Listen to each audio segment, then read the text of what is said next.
हर भक्त अपने भगवान की सेवा करता है, लेकिन जब भगवान ही भक्त की सेवा करने लगे तो? जी हाँ, सुनने में थोड़ा अजीब लगता है कि भगवान ने अपने भक्त की सेवा की, लेकिन यह बात सच है क्योंकि भगवान कृष्ण अपने किसी भक्त को दुख में नहीं देख सकते, इसलिए उन्हें भक्त वत्सल भगवान के नाम से भी जाना जाता है। किंतु यह कथा सुनाने से पहले अगर आपने हमारा चैनल सब्सक्राइब नहीं किया है तो तुरंत हमारा चैनल सब्सक्राइब करें, बेल आइकन प्रेस करें और हाँ, वीडियो को लाइक करना ना भूलें। आज हम बात करेंगे उनके प्रिय भक्त माधव दास के बारे में, जिनके भक्ति भाव को देखकर भगवान उनकी सेवा करने के लिए विवश हो गए। उड़ीसा प्रांत के जगन्नाथपुरी में माधव दास नाम के भक्त रहा करते थे। माधव दास जी सांसारिक मोह माया से दूर रहते थे और केवल भगवान जगन्नाथ के भजन व दर्शन किया करते थे। माधव दास जी भगवान जगन्नाथ को अपना मित्र मानते थे और वह हमेशा जगन्नाथ जी के साथ बात करते, उनके साथ खेलते थे। कहा जाता है कि प्रभु इनको चोरी करना भी सिखाते थे।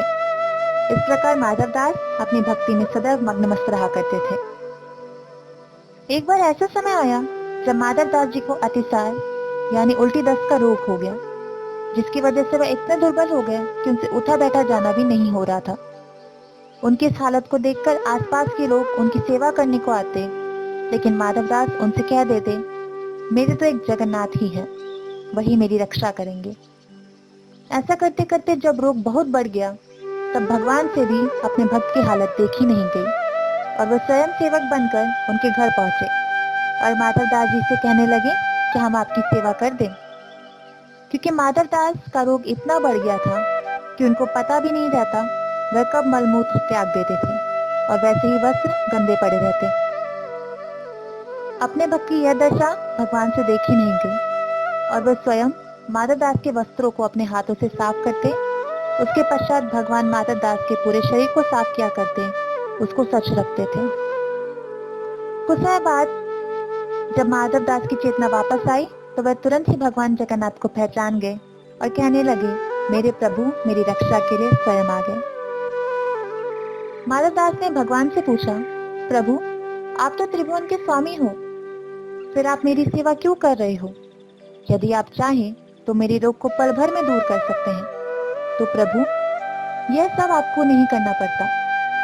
भगवान कहते हैं, हे माधव, मुझसे मेरे प्यारे भक्तों का कष्ट नहीं सहा जाता, इसलिए मैंने यहाँ आकर तुम्हारी सेवा की और जो नियति में लिखा हो उसे भोगना तो आवश्यक होता है, इसलिए मैंने तुम्हें ठीक नहीं किया।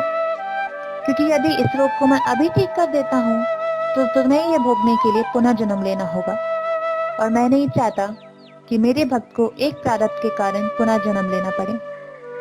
लेकिन यदि फिर भी तुम कहते हो तो मैं अपने भक्त की बात नहीं टाल सकता। हे माधव, अभी तुम्हारे प्रारब्ध के 15 दिन का रोग शेष बचा है, इसलिए अब ये 15 दिन का रोग मैं तुमसे ले लेता हूँ।